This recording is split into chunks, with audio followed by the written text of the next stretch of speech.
എടാ തോമസ് കുട്ടി, ഞാൻ തേങ്ങ ഇടിച്ചുകൊണ്ടിരിക്കുക. ഈ തവണ ഒരു 1000 എണ്ണം കൂടുതലാ.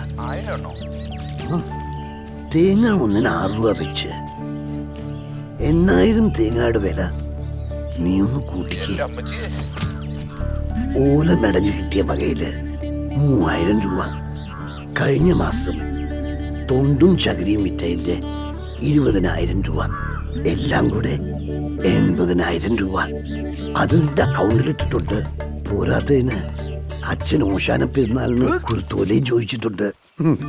വെറുതെ കിട്ടുമല്ല അച്ഛന്റെ വിചാരം.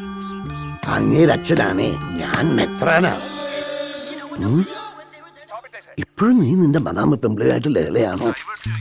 അയ്യോ, ഡൈവോഴ്സ് ഒക്കെ അവിടെ വലിയ ചെലവാന്നാ കേട്ടത്. നീ ആ മദാമയെ എങ്ങനെയെങ്കിലും പറഞ്ഞ് മനസ്സിലാക്കി മയക്കി കൊണ്ടുപോകും. എടാ, ഇച്ചിരി ലാഭമുള്ള ഒരു ഉപദേശം തന്നപ്പോ നീ അപ്പനെ വഴക്ക് പറയാതെ. ഒരു മിനിറ്റ്. എടാ, അതെടുക്കാതെടാ. അത് 18-ാം പട്ടയുടെയാ. അതിന്റെ കൊപ്രയ്ക്ക് എണ്ണ കൂടുതൽ കിട്ടും. ദാ, ഇതെടുത്തു. നിനക്ക് കറി കരച്ചാ മതിയല്ലോ. ആ, ഇങ്ങനെ ഒരു പിശുക്ക്. പോടാ. എന്താടാ ഒരു ബഹളം? അതാ പേരമരത്തിൽ പിള്ളേര് കയറിയതാ. ഓടിക്കടാ ആ നായിന്റെ മക്കളെ. വാട്ട്? സി മിസ്റ്റർ ഔസേപ്പേട്ടൻ, jumping coconut tree, cutting leaves, coconut etcetera etcetera, കൊതുമ്പ്. അതിൽ കൂടുതലൊന്നും ഞാൻ ചെയ്യില്ല, സോറി. എടാ, ഇനി നീ ഇംഗ്ലീഷ് മേലാ പറഞ്ഞാലുണ്ടല്ലോ. അയ്യോ, എന്റെ തേങ്ങ. ചേട്ടാ, ആക്ച്വലി ചേട്ടാ, ഈ NK ഭൂതം എന്ന് പറഞ്ഞ നിധിയാക്കുന്ന ഭൂതം എന്നാണോ അതോ നീലം കവിളി ഭൂതം എന്നാണോ?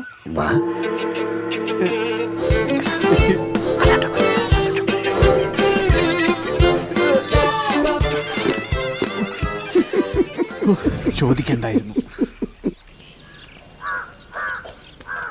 നിന്നെ ഞാൻ നോക്കിയിരിക്കുമായിരുന്നു. എന്തായെന്ന് പറഞ്ഞ കാര്യം? അത് ഞാൻ എന്നേ പറഞ്ഞല്ലേ, പടഭണ്ഡാരം പോലത്തെ ചേട്ടന്റെ വീട്, അവിടെ 1,900 ഫർണിച്ചർ. ഇതൊക്കെ പെയിന്റ് അടിക്കാനും വാർണിഷ് അടിക്കാനും ചേട്ടൻ പറഞ്ഞ എമൗണ്ടേ പെയിന്റിന് പോയിട്ട് ഒരു പൈന്റിന് പോലും തകയൂല. ഇതാ നിനക്ക് നന്ദിയില്ലാന്ന് പറയുന്ന. നിന്റെ അപ്പൂപ്പൻ പഞ്ചായത്ത് ഓഫീസ് പെയിന്റ് ചെയ്യുമ്പോ കുതിരേന്ന് വീണ് കാലോടിഞ്ഞപ്പോ ഞാൻ ഒരുത്തനാ ഹോസ്പിറ്റലിലേക്ക് കൊണ്ടുപോയത്. ആ പേര് പറഞ്ഞ് ഇവന്റെ അപ്പനെ അപ്പൂപ്പനെ കൊണ്ട് എത്ര വട്ടമാ വീടിന്റെ പെയിന്റ് അടിപ്പിച്ചു. അതും ഫ്രീ ആയിട്ട്. എടാ, അടുത്ത് തന്നെ എന്റെ പിള്ളേർ അമേരിക്കയിൽ വരും.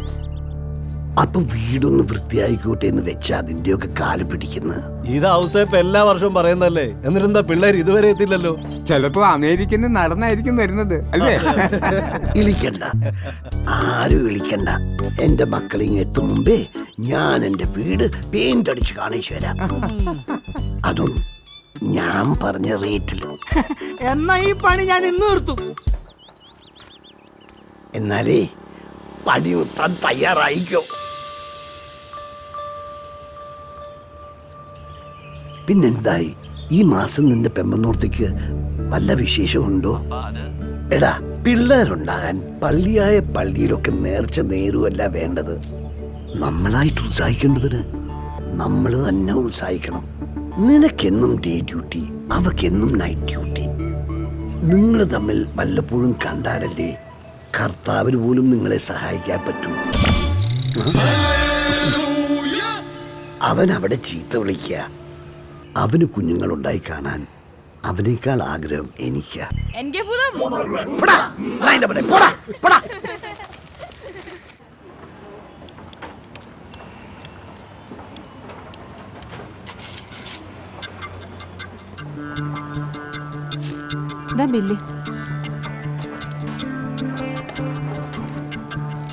ബില്ല് തെളിഞ്ഞിട്ടില്ലെന്ന് തോന്നുന്നു.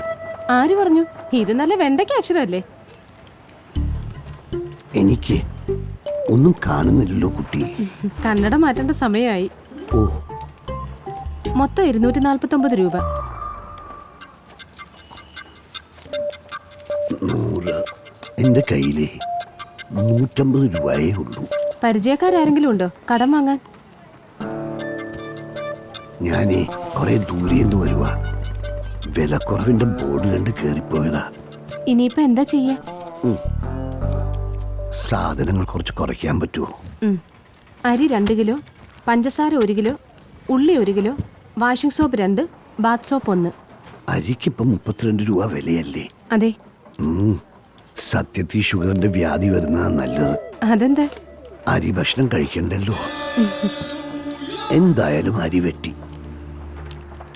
ഞാൻ റേഷൻ അരി കൊണ്ട് ഒപ്പിച്ചോളാം. ഉള്ളിയും വേണ്ട. നമ്മൾ എന്തിനാ വില കേൾക്കുമ്പോഴേ കരയുന്നേ? 162 രൂപ. ഇപ്പോഴും 10 രൂപ കുറവാ എൻ്റെ കയ്യില്. ഇനിയിപ്പോ ബസൂലിക്കുള്ള കാശേ ഉള്ളൂ. എക്സ്ക്യൂസ് മീ അങ്കിൾ, ആ 10 രൂപ ഞാൻ പേ ചെയ്യാം. അല്ലാതെ ഇറ്റ്സ് ഓക്കെ അങ്കിൾ.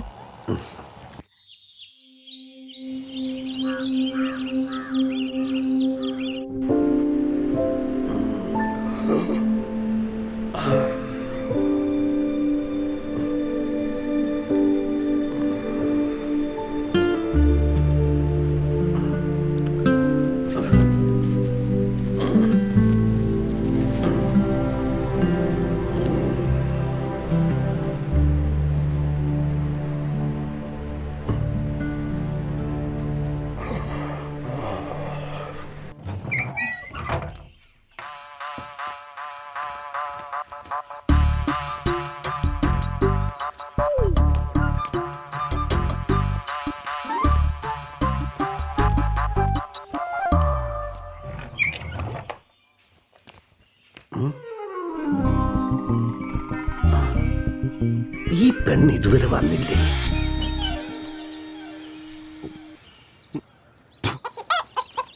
കൊത്തല്ലേ മിന്നു, ഇത് നിന്റെ അമ്മാളുവാ.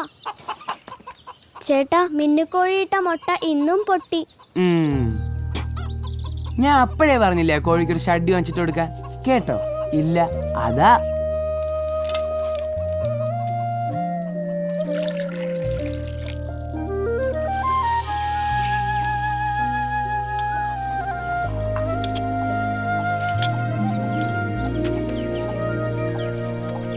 എന്റെ വിനു സ്വർണം തൂക്കുന്ന പോലെ തൂക്കാതെ. എന്റെ പൊന്ന് കമലേച്ചി, സ്വർണത്തേക്കാ വിലയാ ഇപ്പൊ പച്ചക്കറിക്ക്. ഇതുപോലെ തൂക്കിയില്ലെങ്കിലേ നാളെ കുടുംബശ്രീ യോഗത്തിന് എന്റെ വീടും പറമ്പും വിൽക്കേണ്ടി വരും. ഏയ് വിനു, ഔസേപ്പേട്ടനായിരിക്കും. എനിക്ക് വയ്യ രാവിലെ തന്നെ ചീത്തവിളി കേൾക്കാൻ. നീ പോയി ഫോൺ എടുക്ക് പോ. നീ പോയി ഫോൺ എടുക്ക് പോ. ഈ ഔസേപ്പേട്ടനെ കൊണ്ട് ഞാൻ തൂറ്റു. ഹലോ എടി, നിനക്കൊരു കാര്യം അറിയാമോ?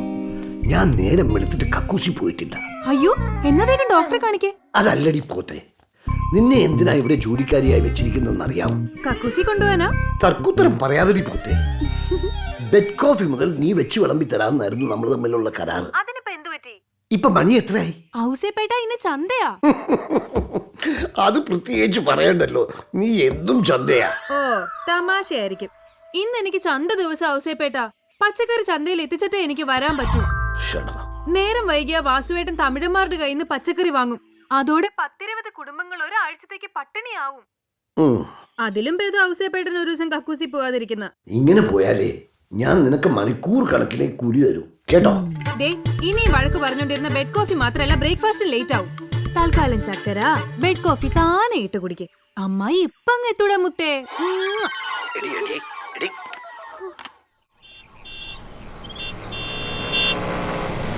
വണ്ടി നിർത്തിക്ക്. നിർത്ത. എന്താ ചേച്ചി? കണ്ടില്ലേ ഒരു മഹാനടൻ പ്രത്യക്ഷപ്പെടുന്നത്? അയ്യോ, അത് നമ്മുടെ അച്ഛനല്ലേ? ആ റോളായിരുന്നു ആദ്യം. ഇപ്പൊ സ്ഥിരമായി വില്ലൻ റോളിലേക്ക് മാറിയല്ലോ. എന്താടി ഒരു ഇളി? നിന്റെ അമ്മയെ എനിക്കൊന്ന് കാണണമെന്ന് പറഞ്ഞ് ഞാൻ എത്ര പേരെ പറഞ്ഞു വിട്ടു. നീ അവരെ ആരെയും കാര്യം പറയാൻ പോലും സമ്മതിച്ചില്ലെന്ന് ഞാൻ അറിഞ്ഞു. അമ്മ എന്റെ ചെലവിലാ ജീവിക്കുന്നത്. അമ്മ ആരൊക്കെ കാണണം കാണണ്ടെന്ന് ഞാൻ തീരുമാനിക്കും. അമ്മയ്ക്കും അത് തന്നെയാ ഇഷ്ടം. കൂട്ടിക്കോ. അങ്ങനെ പറഞ്ഞാ പറ്റില്ല. എനിക്കൊരു കാര്യം പറയാനുണ്ട്. അതൊക്കെ പുതിയ ഭാര്യയുടെയും കൊച്ചിന്റെയും ചെവി മതി. ആ ബാലേട്ടാ, വണ്ടി എടുത്തോ കേട്ടോ. അതാ ഈ കക്ഷിയും കൂടെ കൂട്ടിക്കോ. ഈ കാലത്തൊക്കെ മേക്കപ്പ് ഇല്ലാതെ ഹനുമാൻ വേഷം കിട്ടാൻ ആരെ കിട്ടാനാ? ചേച്ചി വണ്ടി എടുക്ക്.